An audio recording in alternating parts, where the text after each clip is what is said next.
जरूरी सूचना है आप सभी स्टूडेंट्स के लिए, स्टडी फॉर सिविल सर्विसेज का Android app Google play store में आ चुका है, उसको प्लीज तुरंत इंस्टॉल कर लीजिए।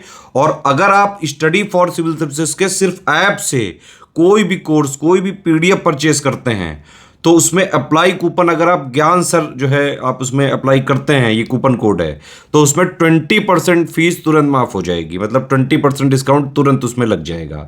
ज्ञान सर लिखना है, नॉर्मली ज्ञान सर, स्मॉल लेटर में है सब कुछ, कोई स्पेस नहीं, कोई कॉलम नहीं, सिर्फ ज्ञान सर, GYANSIR। इस तरह से अगर कूपन कोड लगाते हैं आप ऐप में बाई करने से पहले, जो अप्लाई कूपन वाले में आता है, तो 20% का डिस्काउंट तुरंत मिलेगा। वीडियो देखिए। नमस्कार साथियों, स्वागत है आप सभी का स्टडी फॉर सिविल सर्विसेज में। ये हमारा अब पर्यावरण का अंतिम सेक्शन है। जितने भी पर्यावरण की इंपॉर्टेंट चीज़ें थी सब हमने देख ली। अब हम पर्यावरण से जुड़े हुए जो इंपॉर्टेंट वन लाइनर हैं उनकी हम चर्चा करेंगे और उनको हम यहाँ पे डिस्कस करके इस टॉपिक को पूरी तरीके से ख़त्म कर देंगे। तो चलिए जल्दी से इस लास्ट पॉइंट को ख़त्म करके आगे बढ़ते हैं। तो चलिए जल्दी से इनको देख करके फिनिश करते हैं। ये देखिए वन लाइनर है, बस इनको पढ़ना भर है और ये प्रीवियस पेपर में पूछे जा चुके हैं, तो ज़्यादा इसमें कुछ नहीं है, बस आपको पढ़ना है। ठीक है, ये प्रीवियस ईयर के आए हुए सारे इंपॉर्टेंट क्वेश्चन है। देखो, नौकनी, जो लोग अगर तैयारी कर रहे हैं किसी फोर्स के एग्जाम की तो उनको पता होगा नौकनी एक समस्या होती है जिसमें घुटने आपस में लड़ जाते हैं। अगर आपके नौकनी है तो आप किसी भी फोर्स की नौकरी में नहीं जा सकते। तो उसी से जुड़ा हुआ सवाल है कि नौकनी सिंड्रोम फ्लोराइड्स के प्रदूषण के कारण होता है, यानी अगर आपकी बॉडी में फ्लोराइड का प्रदूषण है तो फिर आपकी नौकनी हो जाएगा और आप फोर्स की किसी भी नौकरी के लिए अयोग्य घोषित हो जाएंगे। नौकनी है, फ्लैट फीट है, ये होता है। जो लोग फोर्स की तैयारी कर रहे हैं उन्हें शायद ये बात पता होगी। हाइड्रोजन ईंधन सेल वाहक उत्सर्जन के रूप में वाटर पैदा करता है। ध्यान रखना, हाइड्रोजन सेल क्या पैदा करता है? बाई प्रोडक्ट के तौर पर पानी पैदा करता है। अधिकतर रेगिस्तानी पौधे रात के समय पुष्पित होते हैं क्योंकि रेगिस्तानी कीड़े रात के समय सक्रिय होते हैं, है ना। कीड़ों के माध्यम से तो पॉलिनेशन होगा तो वो रात में ही खिलते हैं। पौधे नाइट्रोजन को नाइट्रेट के रूप में ग्रहण करते हैं। हम इस पॉइंट को पढ़ करके आए हैं नाइट्रोजन चक्र में, आप लोग नहीं देखा है वीडियो तो जाके देखना। कोरिंगा मैंग्रोव क्षेत्र गोदावरी नदी के डेल्टा पर अवस्थित है। ये सारे वन लाइनर फैक्ट हैं, पेपर में आ चुके हैं, ध्यान रखना। अगला पॉइंट देखो, स्थलीय पारिस्थितिकी तंत्र का उपभाग है पर्वत पारिस्थितिकी तंत्र, निम्न स्थलीय पारिस्थितिकी तंत्र तथा अर्ध शुष्क पारिस्थितिकी तंत्र। ये सब स्थलीय परितंत्र के हिस्से हैं। राष्ट्रीय उद्यानों की सबसे ज़्यादा संख्या एमपी में है। वन्य जीव अभ्यारण्यों की सबसे ज़्यादा संख्या अंडमान निकोबार में है। जहाँ तक मुझे एमपी में याद आ रहा है कि एमपी में करीब करीब 10 जो है राष्ट्रीय उद्यान है। आप लोग कमेंट करके बताना कितने हैं। भारत सरकार ने protection of plant varieties and farms right अधिनियम 2001 में पारित किया। यह अधिनियम सीधा सीधा पेपर में आ चुका है, इसलिए यहाँ रखा गया है। वनस्पति जलवायु का सही मापदंड है, ये स्टेटमेंट किसका है? ये भी पेपर में पूछा जा चुका है, ये कोपेन का है। ठीक है, किसी क्षेत्र की जलवायु कैसी है ये वहां की आप वनस्पति से पता लगा सकते हैं और ये स्टेटमेंट है कोपेन का। कोपेन वही है जिन्होंने जलवायु का वर्गीकरण किया है विश्व और भारत स्तर पे। खैर का वृक्ष उपोष्ण कटिबंधीय वनों में पाया जाता है। और खैर से जुड़ा हुआ एक पॉइंट और भी है यहाँ पे कि खैर जो होता है ये बेसिकली कत्था होता है। ध्यान रखना, जो पान में हम लोग इस्तेमाल करते हैं वही होता है खैर। और खैर को उत्पादित करने वाली जो जनजाति है उसका नाम है खैरवार, उत्तर प्रदेश में पाई जाती है। ध्यान रखना, यूपी स्पेशल का भी सवाल है। वायु प्रदूषण का सबसे ज़्यादा प्रभाव किस पर पड़ता है? पत्तियों पर पड़ता है। ध्यान रखेंगे, पत्तियों के ऊपर जो है फ्लाई ऐश वगैरह जमा हो जाती है जिससे उनका फोटोसिंथेसिस रुकता है और पौधे मुरझाने लगते हैं। जैव मंडल में सभी जीवित जातियां जीवित रहने के लिए एक दूसरे से परस्पर संबंधित रहती हैं तथा एक दूसरे पर निर्भर होती हैं। इसी को परितंत्र कहा जाता है।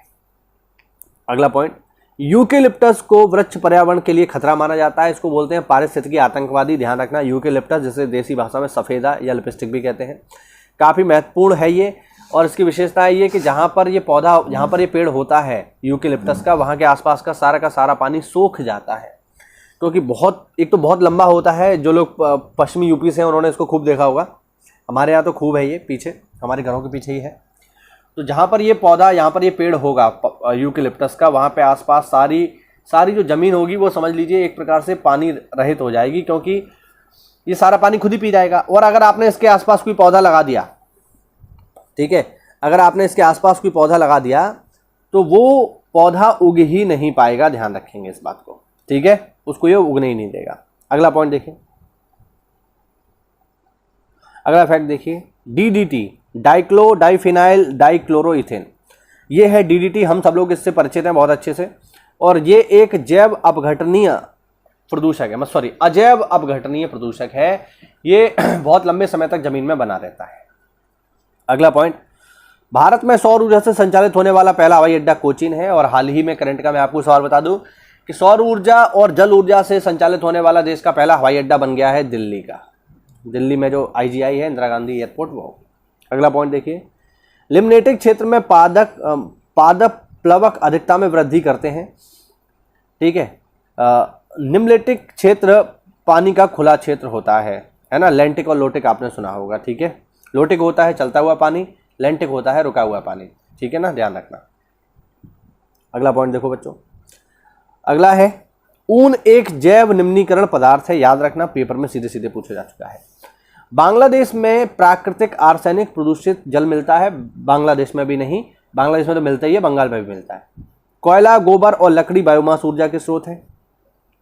पारिस्थितिकी निकेत उन स्थितियों की श्रेणी का प्रतिनिधित्व करता है जो संसाधन के उपयोग पारिस्थितिकी तंत्र में उसकी कार्यात्मक भूमिका को सहन कर सकती है। प्रत्येक प्रजाति का अपना अलग स्थान होता है। ये सब हम पढ़ चुके हैं। वर्ष 1985 में गंगा एक्शन प्लान आया, इसका डेट याद रखना। ठीक है ना, बस इतना ही महत्वपूर्ण है, गंगा एक्शन प्लान कब आया। हमारे द्वारा उपयोग किए जाने वाली ऊर्जा का अधिकांश स्रोत कहां से आता है? सूर्य से आता है, सौर ऊर्जा से आता है, ध्यान रखना। बायोमास, पवन ऊर्जा, भूतापीय ऊर्जा सब कैसे उत्पन्न होते हैं? सूर्य से ही होते हैं। अगला पॉइंट देखो, केंद्रीय पर्यावरण, वन एवं जलवायु परिवर्तन मंत्रालय, भारत सरकार ने 5 अक्टूबर को डॉल्फिन डे मनाने की घोषणा की है। एक्चुअल में हमारे यहाँ जो डॉल्फिन पाई जाती है, गंगा डॉल्फिन, उसे सूंस के नाम से भी कहा जाता है। और गंगा डॉल्फिन जो है साथियों, वो भारत का राष्ट्रीय जलीय जीव है, ध्यान रखना। और गंगा डॉल्फिन को जो है हम लोग गैंगेटिक टाइगर भी बोलते हैं, है ना। जैसे जमीन पे टाइगर है, वैसे गंगा का टाइगर क्या है? डॉल्फिन है, सूंस। हमारे पड़ोस में बहती है एक नहर जिसका नाम है निचली गंगा नहर, जिसे हम लोग लोकली हजारा बोलते हैं। वहाँ पे काफ़ी सारी गंगा डॉल्फिन देखने को मिलती हैं, खूब तैरती रहती है, काफ़ी बड़ी बड़ी होती हैं। चलिए, तो इस तरीके से ये हुआ आज का छोटा सा वीडियो। छोटे छोटे वीडियो बना करके इस पूरे टॉपिक को हम लोग कवर कर लेंगे। देखो, अगर आपने पूरा पर्यावरण नहीं पढ़ना है, केवल एग्जाम टाइम पे बस रिवीजन करना है, तो आप कम से कम इस सीरीज को पूरा देख लेना। इससे आपको बहुत हद तक इंपॉर्टेंट सवाल पेपर में मिल जाएंगे, केवल इसी को देखने से ही। अगर आप पूरा पर्यावरण नहीं पढ़ना चाहते, इसी को रिवीजन कर लो, काम चल जाएगा। ठीक है, चलिए मिलते हैं अगली क्लास में। तब तक के लिए जय हिंद, जय भारत, वंदे मातरम।